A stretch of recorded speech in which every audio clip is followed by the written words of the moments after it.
본문 25절을 다시 보면은 예루살렘에 시몬이라는 사람이 있으니 이 사람은 의롭고 경건하여 이스라엘의 위로를 기다리는 자라. 이스라엘의 위로를 기다리는 자라. 그래서 오늘 말씀의 제목이 위로를 기다리는 자입니다. 말씀드린 대로 오늘서부터 대림절이 시작이 되었습니다. 대림절은 한마디로 주님의 오심을 기다리는 절기입니다. 그런데 사실 주님은 이미 오셨습니다. 그리고 그 주님은 다시 또 오실 것입니다. 우리는 예수님이 이 땅에 오신 성탄을 앞두고 이 주님의 오심을 기다리면서 맞이해야 되는데, 오늘 본문에 나오는 한 사람, 시몬이라는 사람이 주님의 오심을, 여기서는 이스라엘의 위로를 기다리는 자였다, 그렇게 말씀하고 있어요. 왜냐하면 이스라엘의 그 어려운 암흑기에, 로마의 지배를 받고 있던 그 시기에 메시아, 하나님께서 말씀하신 메시아를 기다리고 있는 그 기다림 속에 구원을 주실 그 위로의 주님이 오실 것이라, 그것을 믿고 기다리고 있었던 사람, 바로 시몬이라는 사람의 말씀입니다. 우리 가곡 중에 보면은 김민부라는 사람이 작사한 기다리는 마음이라는 노래가 있어요. 일출봉에 해가 뜨면, 월출봉에 달이 뜨면 하면서 쭉 노래가 나오는데 노래가 좀 서글퍼요. 기다려도 기다려도 님은 오지 않고 그저 빨래 소리에 파도 소리에 눈물만 흘리네. 그런 노래가 있습니다. 참 부를 때도 그렇고 들을 때도 그렇고 좀 처량한 노래인데 기다려도 오지 않는다는 거예요. 그러나 대림절에 주님은 오셨고 다시 오실 주님인 줄로 믿습니다. 오늘 읽은 본문에 나오는 시몬이라는 사람이 그 기다림 속에서 믿음 생활을 잘했어요. 낙심하지 않고 실망하지 않고, 그리고 결국은 감격 속에 기다리던 주님을 만나서 품에 안고 영광을 돌리는 기록이 오늘 본문에 우리에게 말씀하고 있습니다. 시몬이라는 이름의 뜻이 뭐냐? 하나님께서 응답하셨다, 그런 뜻이에요. 그러니까 이 시몬이라는 이름, 좋은 이름이죠. 하나님의 응답, 그 이름의 뜻이거든요. 그래서 보면 예수님의 제자 그 베드로도 원래 시몬 아닙니까? 그런데 시몬이라는 사람의 믿음이 너무너무 귀했어요. 왜냐하면 메시아를 기다리는 그 기다림, 믿음의 확신 속에 기다리고 있었는데 그 메시아가 바로 위로의 근원이다, 그렇게 믿었습니다. 말씀드린 대로 이스라엘은 로마의 지배를 받고 있었고 나라가 매우 어려운 상황에서 이 메시아의 기다림이 굉장히 강했습니다. 그런데 시몬은 주님의 오심을 간절히 사모하는 믿음으로 그렇게 살았다는 거예요. 그래서 결국 그렇게 고대하던 예수님을 살아생전에 만나게 됩니다.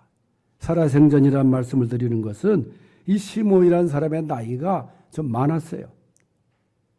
오랜 세월을 살았습니다. 그런 가운데 죽기 전에 예수님을 만났다, 그 말이에요. 그래서 오늘 그 시몬이라는 사람은 어떤 사람인가? 오늘 본문에서 기록된 대로 살펴보겠는데, 첫째는 뭐냐? 의롭고 경건한 자였다. 본문 25절을 다 같이 한번 읽어보겠습니다. 다시 시작. 25절 시작. 예루살렘에 시몬이라는 사람이 있으니 이 사람은 의롭고 경건하여 이스라엘의 위로를 기다리는 자라. 성령이 그 위에 계시더라. 아멘. 시몬이라는 이 사람의 인적사항을 말할 때 성경은 뭐라고 말하느냐? 첫째로 이 사람이 의롭고 경건한 사람이었다, 그렇게 말해요. 의롭고 경건했다. 여러분, 의롭다는 것은 성경에서 말하는 의롭다는 거예요. 사람이 평가할 때 의롭다. 여러분, 하나님 보시기에 어렵다. 그건 사람 보기에도 어려운 거예요. 뭐 사람 보기에 어렵다지만은 하나님 보시기에 어렵지 못하는 경우가 얼마나 많아요. 그런데 이 시몬이라는 사람이 하나님 앞에 의롭게 살았다. 그렇게 말씀해요. 그리고 그는 특별히 그러한 삶을 통해서 하나님의 음성을 듣습니다. 예수님이 태어난 것을 보기 전에는 죽지 아니하리라. 그래 하나님의 말씀을 듣고 그 믿음으로 그 말씀을 따라 살았어요. 그래서 살아생전에 예수님의 오심을 경험하게 된 것입니다. 여러분, 우리나라가 일제시대 때 36년간 식민지를 신음하면서 수많은 독립운동가들이 나라의 독립을 위해서 이 땅에 또 해외에서 독립운동을 펼쳐나가지 않았어요. 그러면서 그토록 그리던 조국 광복을 보지 못한 채 눈을 감은 사람들이 얼마나 안타까운 모습이었습니까? 그런데 시몬, 내가 죽기 전에 메시아를 보게 되리라. 그 얼마나 큰 은혜예요. 죽기 전에 만나고 싶어 했던 그 메시아를 만났다는 거예요. 얼마 전에 제가 그 에덴에 가서 좀 이렇게 쭉 돌아보는 중에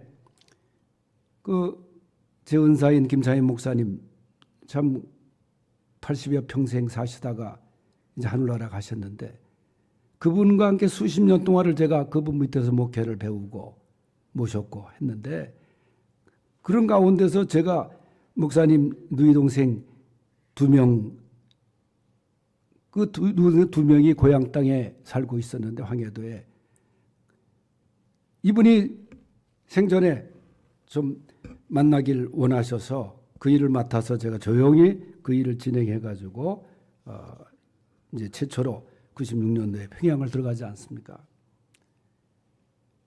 이 사람들은 처음부터 만나게 해주면 얼마나 좋아요. 그토록 38년 만에 이 누이 동생들 어릴 때 헤어진 동생들을 만나기로 해주는 거는 이제 협상을 했는데 꼭 마지막 떠나기 전날을 그 일을 성사시키는 거예요.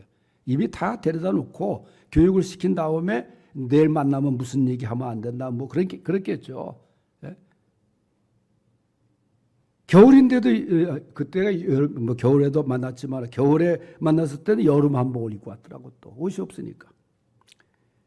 그 처음에 만났을 때 38년 만에 그 부둥켜 안고 그 차가운 양반이 그냥 눈물을 얼마나 많이 쏟는지 그냥 눈이 퉁퉁 붓도록 막 울고 붙잡고 우는데 말이지. 그 얼마나 그래도 그게 감사하고 행복한 일이에요. 남들은 이산가족 지금 못 만나고 눈을 감은 사람들이 얼마나 많습니까?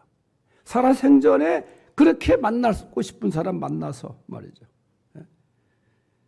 하물며 살아생전에 내가 메시아이신 예수 그리스도를 만난다. 이 시몬의 입장에서 보면 얼마나 큰 은혜고 얼마나 큰 축복입니까?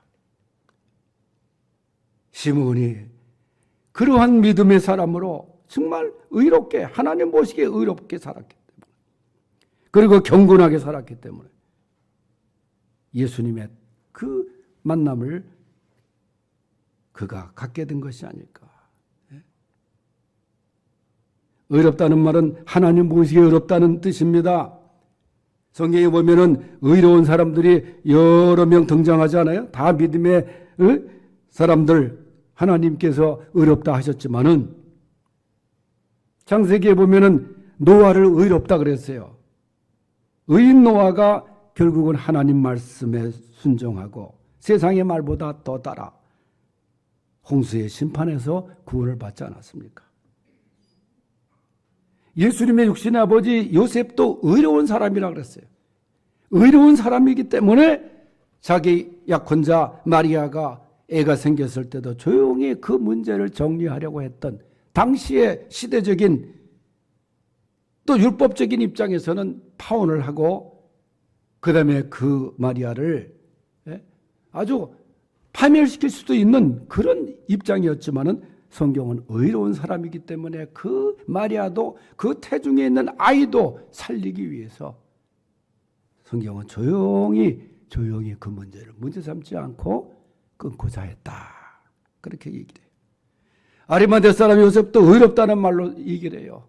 의로운 아리마대 사람 요셉이 의로운 그런 사람이었기에 예수님을 죽여야 된다는 그런 결의에 혼자서 찬성하지 않고 반대패를 던지지 않았습니까?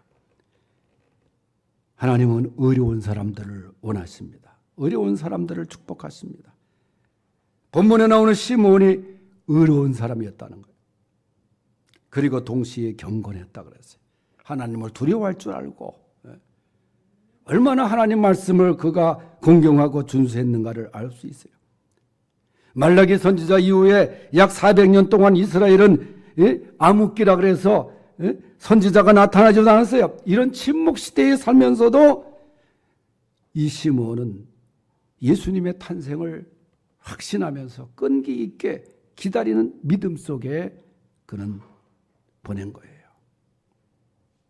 끝까지.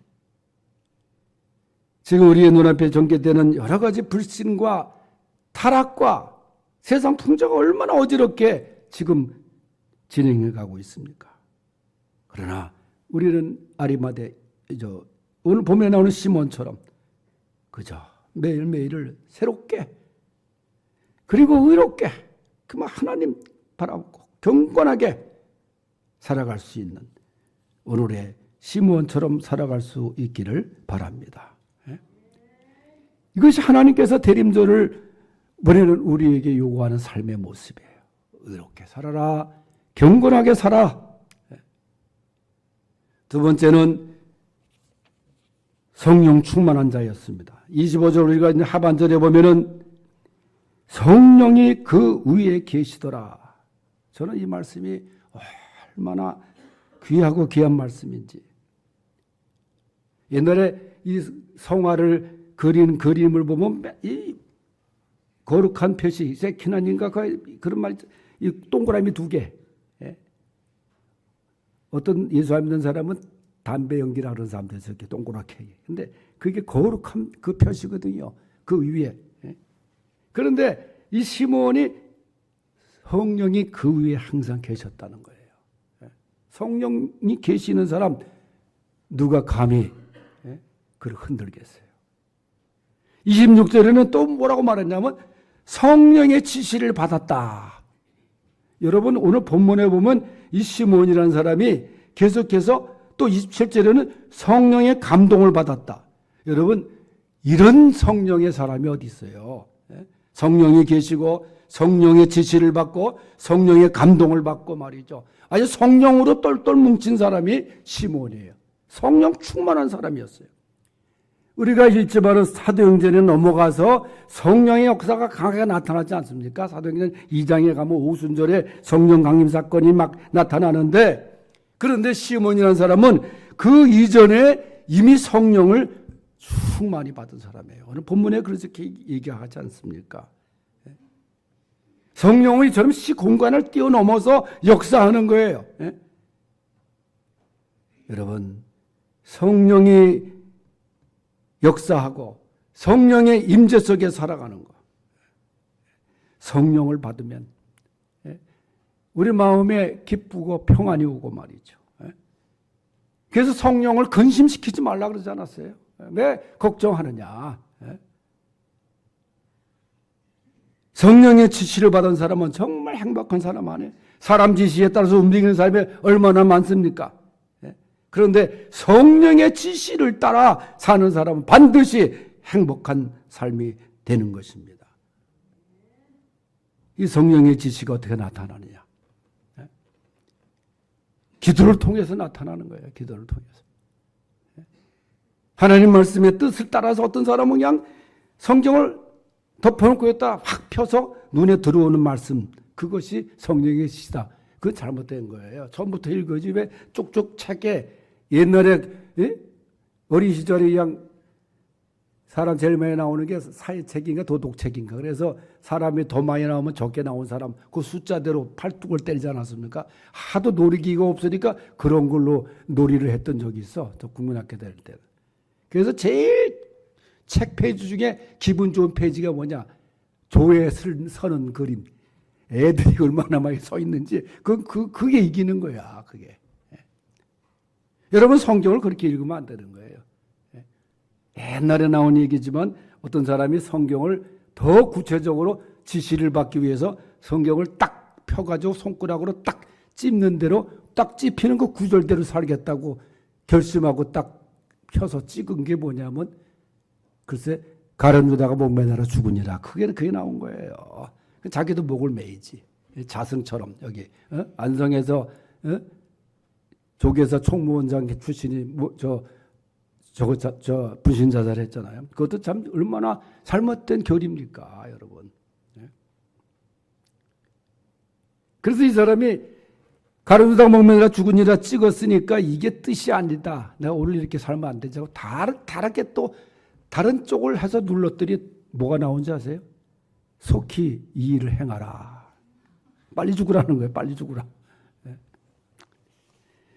여러분 성령의 지시는 그렇게 임하는 게 아니에요. 기도를 통해서 내 마음에 확신이 오고 성령은 또 환경을 통해서도 역사하고 사람을 통해서도 역사하고 말이죠. 시몬은 이렇게 성령으로 산 사람이에요. 하나님은 성령을 통해서 의롭고 경건한 시몬에게 네가 죽기 전에 메시아를 보게 될 것이라 그렇게 허락하신 거예요.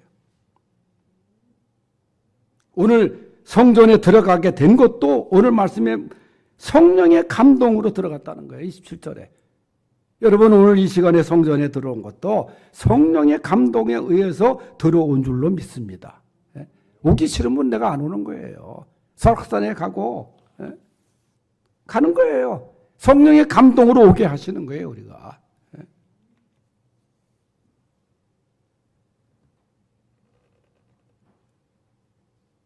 마리아 부부가 요셉과 마리아 부부가 아기 예수를 성전으로 데려올 때도 그를 맞이하도록 준비시킨 분도 바로 성령이었어요. 그러니까 성령의 역사는 엉터리가 아니에요. 대충이 아니에요. 주도 면밀하게 정확하게 역사하는 게 성령의 역사입니다. 그래서 내 기분이나 감정대로 살지 않고 성령의 지시와 감동대로 사는 사람 반드시 성령의 열매를 맺게 되는 거예요. 근데 세상은 자꾸만 마귀의 지시를 하게 만들고 말이죠. 성령의 지시와 감동으로 살아갈 수 있는 오늘의 시몬들이 될 수 있기를 바랍니다. 마지막 세 번째, 이 이스라엘의 위로를 기다린 자 시몬은 어떤 사람이었나? 하나님을 찬송하는 자였다. 28절을 다 같이 읽어보겠습니다. 시작. 시몬이 아기를 안고 하나님을 찬송하여 이르되 아멘. 아기 예수를 시몬이 안습니다. 얼마나 감격스러워요. 얼마나 감사해요. 그래서 그 아기를 안고 제일 먼저 한 행동이 뭐냐? 하나님께 찬송을 돌렸다는 거예요. 찬송과 영광을 돌렸다는 거예요. 성탄의 찬송 아닙니까? 성탄의 정신 중에 귀한 게 찬송 아니에요. 천사들의 찬송, 동방박사들의 찬송, 목자들의 찬송. 근데 참 이상하게 언제부턴가 이 세상도 말이죠. 뭐 안 믿는 데서 더 요란하게 하지만은 장식을 지금 서울에 저 명동 앞에 가는 신세계 백화점에 성탄 장식이 지금 아주 유명하게 장식이 저 거창하게 뭐 예산이 얼마 들었는지 거의 아주 사진 찍는 아주 명소가 돼가지고 얼마나 사람들이 많은지 모르는데 뭐 그렇게 화려한 장식 속에 예수님이 기뻐하실까요? 찬송을 받으실까요? 그런데 그런 것도 점점 사라지고 있어. 성탄절 이 노래 소리가 들리지도 않고 있어. 살기가 힘들어서 그런 것도 있겠죠. 그렇게 삭막해져가. 그 옛날 새벽송 돌기 위해서 말이죠. 저도 그 새벽에 24일 날 모임을 갖고 거의 또 눈을 세우고 새벽 찬양대 집집마다 가서 찬송하고 말이죠. 그러면 거기서 또 문 열고 맞이해 주고 말이죠. 그런 것도 이제는 생각할 수가 없어. 대림절의 정신은 찬송입니다. 시몬은 그렇게 기다리고 기다리던 아기 예수를 살아생전에 만나서 먼저 한 일이 뭐냐? 하나님께 찬송을 돌린 거예요. 두 발로 앉고 하나님을 찬송하여 영광을 돌립니다. 마리아가 그렇게 쉽게 아기 예수를 줬는지는 잘 모르겠어요. 드렸는지 잘 모르겠어요. 그러나 하여간 시몬이 안고서 하나님을 찬송하며 영광을 돌리면서 29절에서부터 이어지는 찬송의 내용입니다. 하나님이여 말씀하신 대로 종을 평안히 놓아주시는, 내가 그토록 기다리던 아기 예수를, 메시아를 내가 만나게 된 거, 이제 나는 죽어도 괜찮습니다. 나는 영광입니다. 그리고 영광을 돌리는 거예요. 이처럼 찬송의 사람 시몬, 이러한 찬송은 누가복음 1장에도 마리아의 찬송이 기록되어 있고 사가랴의 찬송에도 기록되어 있고, 모두가 다 찬송의 대상이 예수님과 성부 하나님 아닙니까? 그래서 성탄을 기다리는 우리 모두에게는 이 찬송이 있어야 됩니다. 그래서 내 눈이 주의 구원을 보았사오니, 시몬이 그 경험한 그 구원의 은혜를 찬송하지 않습니까? 하나님의 구원을 보았다는 거예요. 예수님을 보았다는 것이 예수님 안에서 구원을 보았다는 거예요. 사실 예수님 탄생 자체가 이미 우리 인간을 구원하기 위한 그 첫 발걸음이 아닙니까? 그 사역은 이미 성취된 것이나 다름없는 거예요. 구약시대에 계속해서 예언되은 이 메시아, 아무도 보지 못했던 이 메시아를 맞이하는, 그리고 구약시대를 마감하는 인물, 신약시대를 열어준 인물, 갓난아기 였지만 아기 예수를 보면서 거기서 하나님께 감사와 찬송과 영광을 돌린 겁니다. 천국의 영생의 영광을 시므온은 바라보았습니다. 우리도 이 찬송으로 하나님께 영광 돌리는 대림절이 될 수 있기를 바랍니다. 오늘 시므온처럼 위로를 기다리는 자, 의롭고 경건한 삶을, 성령의 감동으로 삶을, 또 찬송으로 삶을 살아가는 우리 성도들이 되시기를 바랍니다. 하나님 아버지 감사합니다. 위로를 기다리는 자 시므온처럼 우리도 성탄을 기다리게 하시고 맞이할 수 있게 하여 주옵소서. 예수님의 이름으로 기도하옵나이다.